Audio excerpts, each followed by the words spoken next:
Hi, I'm Sabrina Hurtado. I'm a painter and photographer from Raleigh, North Carolina, and here's my experience doing a Black Lives Matter painting for the Raleigh Art Beats project of 2020. Take a look.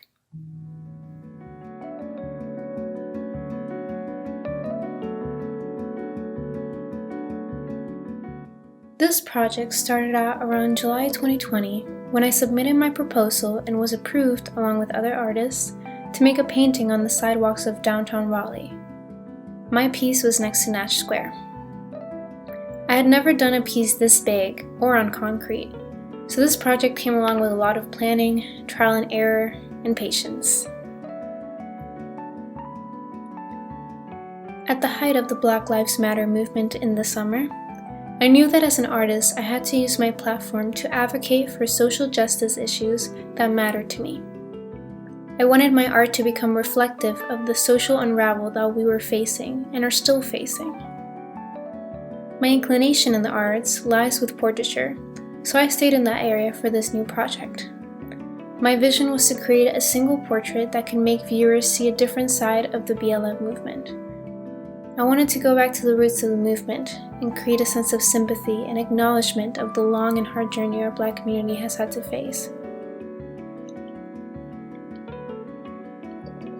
And of course, I wanted to bring a vision of the future. A vision that would make my viewers want to keep going and want to keep fighting because our work is not over.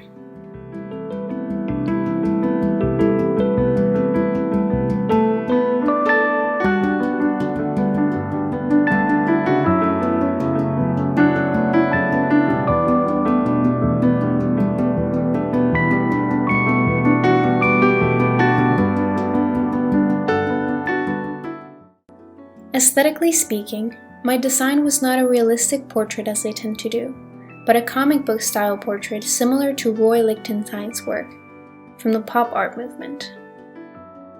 However, Lichtenstein's mostly did white women and men, and so I wanted to take that style and use it to represent a Black woman. My reasoning for choosing a Black woman is partly because I see them as some of the strongest and most hardworking members in our society.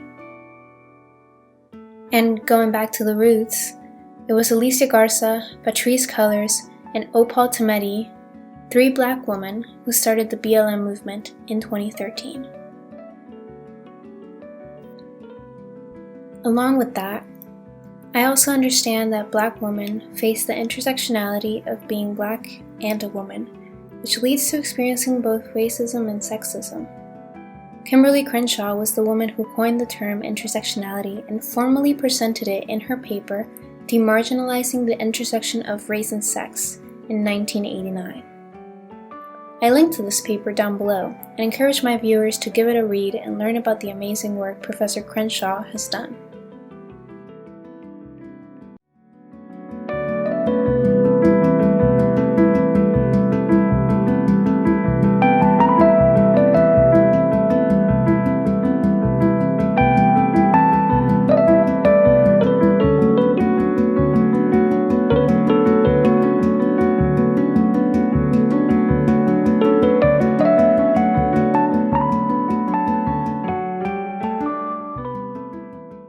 This is my first time doing public art, but one of my favorite parts about it was the support I would get from onlookers. You're in a pretty vulnerable position when you're working on your art out in the open. Everyone can see you apply every brushstroke, they see you take a step back and analyze, and maybe even make a mistake. I know that I get a little nervous when people stop to look at my work, but honestly, all of that goes away when you have so many people telling you how beautiful the piece is, or that the message inspires them, or even that they're an artist too and want to get where you are right now. Of course, with all that support, there will always be a couple of people that don't agree with your piece or the message. As you know, I was addressing a topic that made a lot of people proud and hopeful for the future.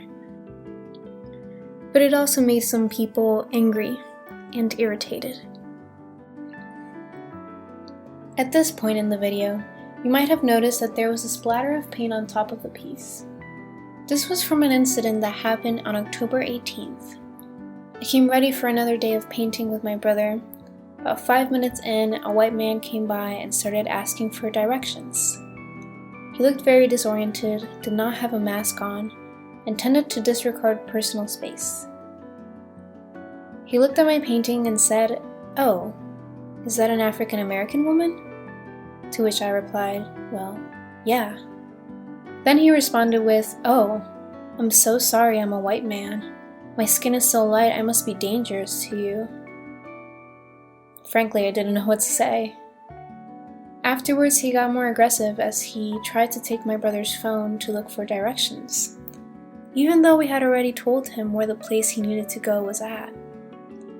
At this point, I stepped in between him and my brother and told him to go to the restaurant down the street so that they could help him. Then, out of anger, he grabbed one of my paint cups and spilled it on the painting. And as he walked away and left my brother and I in shock, he exclaimed, "She should have been a white woman." That I should have painted a white woman. To this day, I'm convinced that that man was never looking for directions. He was just trying to cause trouble. His motives, obviously racial, left me in shock as I began to tear up because I was in such disbelief that someone could do that. I mean, he was angry because I painted a picture of a black woman instead of a white woman.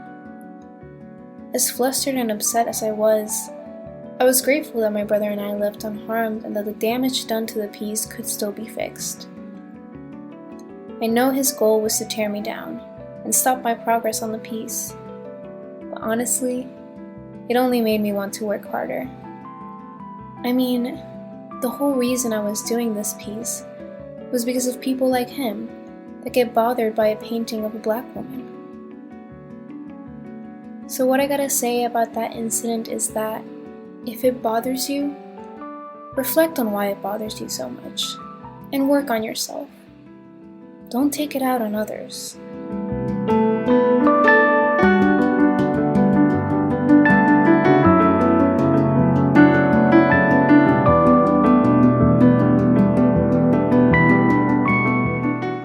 The final part of this piece were the song lyrics. This one took me a while because I wanted modern lyrics that resonated with the BLM movement and depicted a better future to bring hope in the people that read it. In my research, I encountered the movie Selma, directed by Ava DuVernay, who also happened to direct 13th, a documentary on Netflix. I highly recommend this one.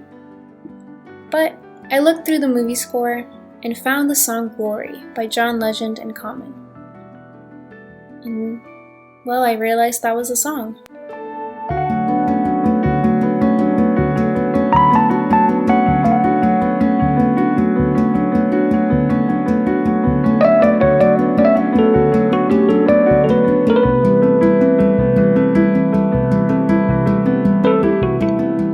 With that, I finished the painting. It took a lot of research, a lot of reflection on the opportunity I had to uplift those around me. It took patience and perseverance when things didn't go my way. And it took dedication to a cause greater than myself. Yes, there were definitely times where I felt like what I was doing wasn't worth it. But in the end, I saw the reactions and comments I got, and I knew I had made a difference. If you can take anything from this video, is that as an artist, it is a powerful thing to use your art for things that matter to you, to be socially conscious. As an ally of the BLM movement, research, reflection, and the patience to listen are key to the advancement of our society as a whole. And I hope you take this video and these lessons as a sign to keep fighting for the things that matter to you.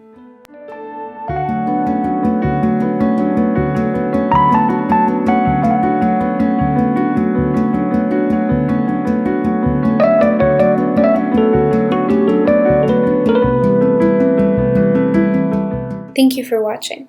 Make sure you like and comment your thoughts on this project.